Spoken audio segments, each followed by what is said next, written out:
Saudações a todos. Estou fazendo esse vídeo para falar um pouco mais sobre a biologia das abelhas. Sempre que a gente ouve falar abelhas, né, a gente lembra dessas abelhas de colmeia produzindo mel, principalmente aquela abelha que tem um ferrão, né, que muitas vezes ataca, pode levar à morte. Mas existe um grande número, né, de outras espécies de abelhas, além daquelas.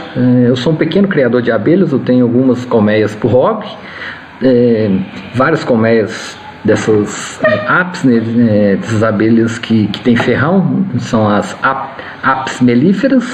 E eu também tenho mais duas colmeias de abelhas jataí, então eu vou estar mostrando fotos dessas abelhas jataís, que são abelhas sem ferrão, são abelhas nativas, né, aqui do Brasil, e vou mostrar um videozinho dessas abelhas que são uma mistura de abelhas europeias com africanas, então a gente chama elas de africanizadas. Então vou estar mostrando um videozinho da retirada de própolis, que é um dos subprodutos, um dos produtos, né, da apicultura.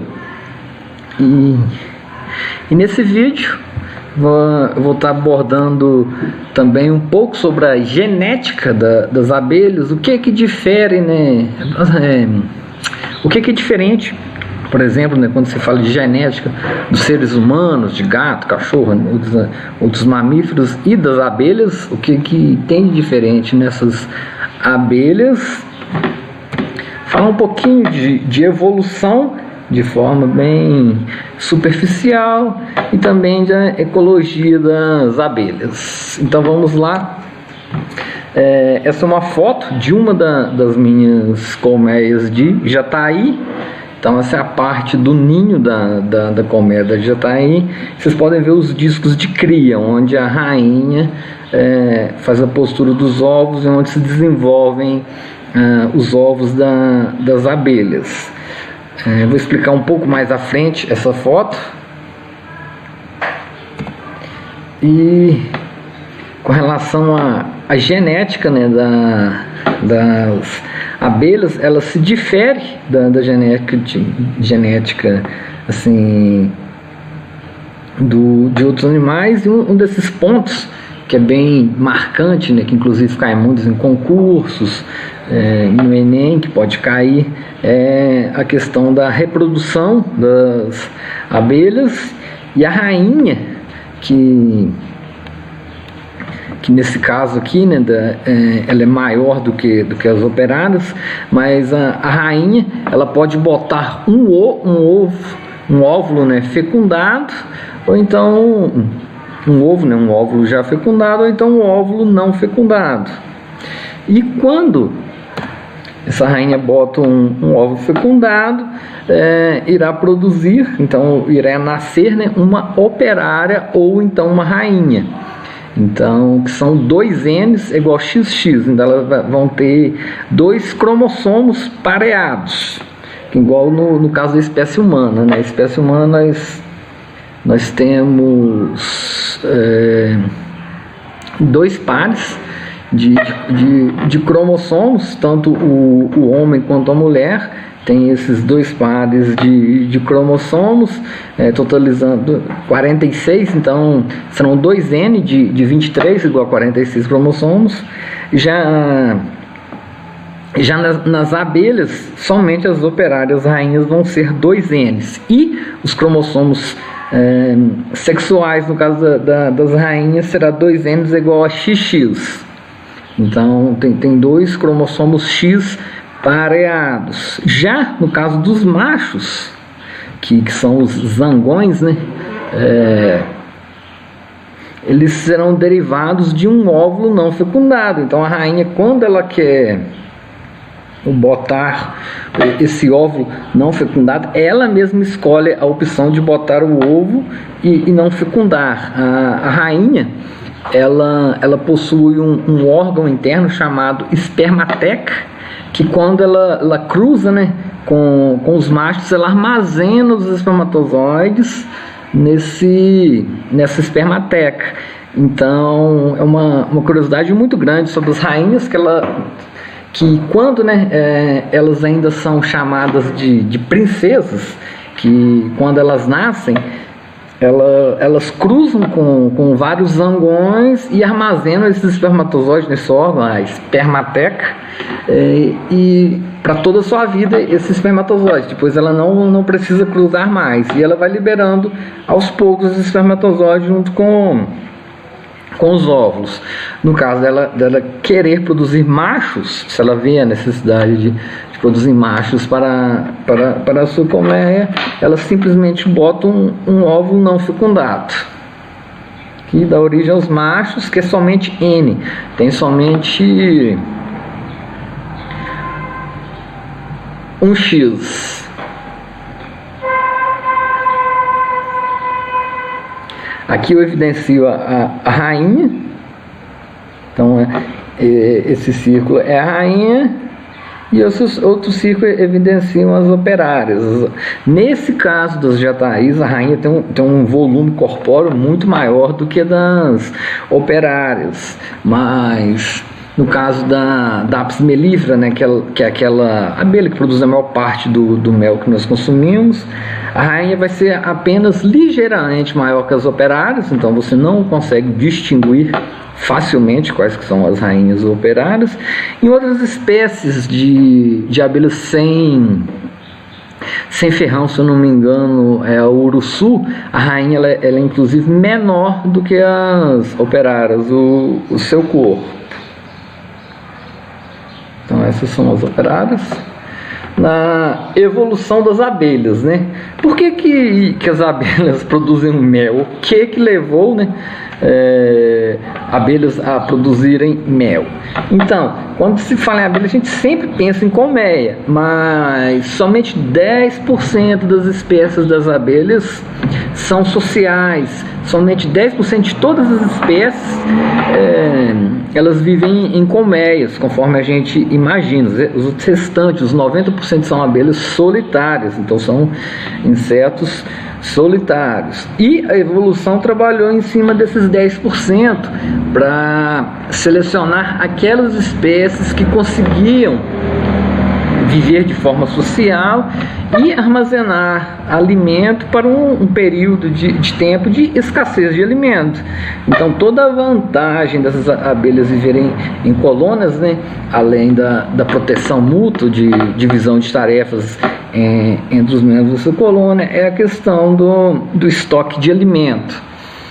É uma situação, é muito difícil a evolução trabalhar em cima dessas características, e por conta disso apenas uma pequena porcentagem dentre as espécies de abelhas conseguem manter esse estilo de vida. As abelhas, outra característica, elas vivem pouco tempo. Somente a rainha pode viver vários anos. Essas outras abelhinhas que a gente vê no quintal, elas vão viver muito pouco tempo, cerca de 2 meses, algumas espécies menos ainda.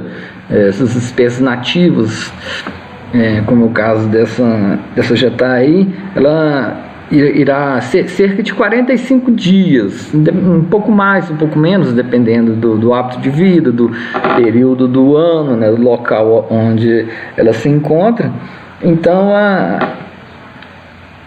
mas como que uma abelha sabe? Ela já nasce e vai morrer dentro de 2 meses. Como que ela aprende a fazer todo aquele trabalho de cuidar da colmeia, de limpar a colmeia, de alimentar os filhotes, de processar o mel, de ir nas flores, pegar o néctar, pegar o pólen, né? Então o néctar é a parte energética das abelhas, ela irá produzir o mel e consumir também parte desse néctar, né?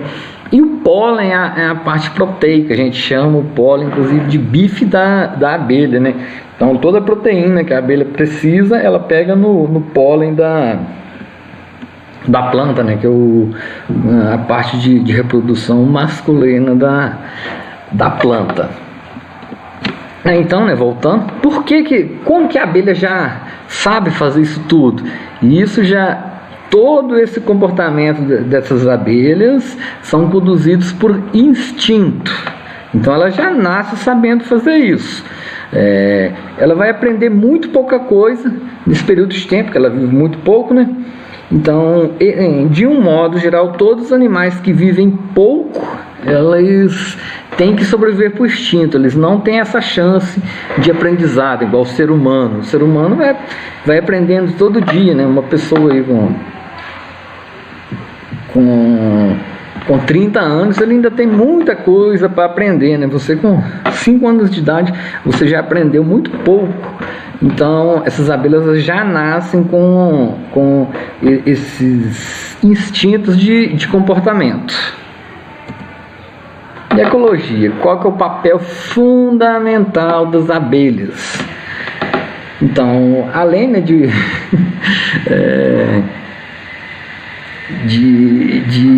produzir o mel, o que seria, né, o papel fundamental das abelhas?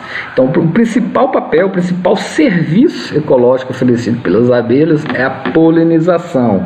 A grande maioria das plantas necessitam da polinização para ter uma reprodução adequada. Caso não tenha polinização adequada, essa reprodução não será adequada. Então, das mais diversas plantas, hortaliças, um exemplo bem clássico é a produção de morangos e tomates.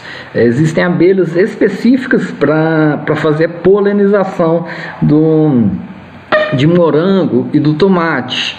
Então, essa abelha aqui que tem o ferrão, ela não faz uma polinização adequada do tomate. É necessário essa polinização ser feita por determinadas espécies de abelhas sem ferrão que vão fazer essa polinização e vão melhorar a produtividade do tomateiro. Não sei se vocês já viram os tomates todos deformados ou também morangos deformados. Muitas vezes isso é por causa de uma polinização inadequada. E dentre esse processo de polinização, as abelhas sem ferrão, então que são abelhas nativas, são abelhas tidas como inofensivas, uma enorme variedade dessas abelhas, cerca de 240, existem mais de 240 variedades de abelhas sem ferrão. E essas vão desempenhar um papel muito importante nessa polinização. E eu vou mostrar um vídeo sem ferrão que tem aqui na cidade de Carandaí. Fica numa praça, numa árvore, no centro de Carandaí. E a maioria das pessoas passa ali e nem imagina que existe uma colmeia de abelhas sem ferrão ali, e que elas exercem um papel fundamental, extremamente importante na polinização das nossas plantas, né?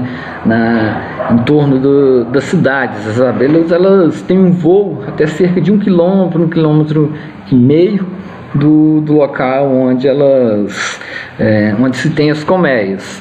Então, nessa árvore tem uma colmeia de abelhas da espécie, eu acredito que seja uma mandaguari. Eu não sou especialista, né, nessas abelhas nativas, mas pelo que eu pesquisei, parece ser são indivíduos de abelha mandaguari que produzem um mel de ótima qualidade, também produzem própolis, e da família das Scaptotrigonas. Então eu vou mostrar o vídeo e vou fazer um zoom, aí vocês poderão ver melhor essa espécie. Então, a partir do zoom a gente já consegue ver, elas têm uma porta de entrada bem característica dessas espécies, e elas são inofensivas. Às vezes elas podem enroscar no cabelo. Então essas abelhas estão bem em frente à prefeitura aqui de Carandaí, numa praça, num local urbano, e muitas vezes pessoas não têm a noção da importância dessas abelhas. E agora eu vou mostrar um vídeo para vocês verem a diferença entre as apis mellíferas, né, que são aquelas abelhas que produzem a maior parte do mel, que são abelhas exóticas ao nosso território. Então, antes dos europeus chegarem aqui, não existiam essas espécies de abelhas. E essa é uma colmeia da minha criação, e eu vou retirar o própolis, que é também um dos produtos, né, além do mel, né, da cera, o própolis que é produzido pelas abelhas. Então essa aqui é uma colmeia e ela tem uma fresta onde as abelhas depositam o própolis.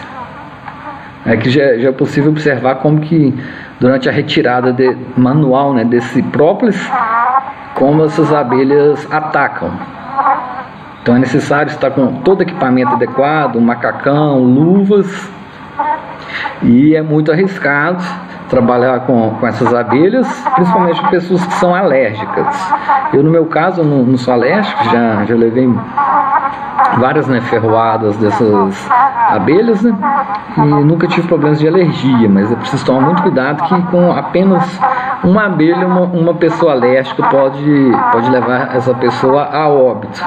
Então, se vocês verem uma colmeia dessa, tome muito cuidado. E esse é o própolis verde, produzido por essas abelhas. E atualmente, principalmente os japoneses, eles têm uma procura muito grande por esse própolis, pelas suas propriedades antibióticas e antitumorais no combate a diversos tipos de câncer. Então é isso, esse é um vídeo para mostrar um pouco mais sobre as características da abelha, também evidenciar, né, a importância das abelhas, principalmente para a polinização. A questão mais importante das abelhas é a polinização. O mel é um subproduto, assim como o própolis. Muitas pessoas também produzem geleia real, ou mesmo a cera, mas o principal papel nas abelhas na vida, né, do ser humano, né, na produção de alimentos para o ser humano, assim como também um papel ecossistêmico, é a polinização. E as abelhas sem ferrão, que ainda são muito pouco conhecidas, se ouve falar muito pouco sobre essas abelhas sem ferrão, que exerce esse papel fundamental. Essas abelhas sem ferrão, elas produzem mel, né, de muitas características diferentes, com sabores muito agradáveis. Entretanto, elas produzem mel em uma quantidade muito pequena. Então, o produtor desse tipo de mel, né, é chamado de meliponicultor, diferente de quem trabalha com essas abelhas apis mellíferas, que são chamadas de apicultores.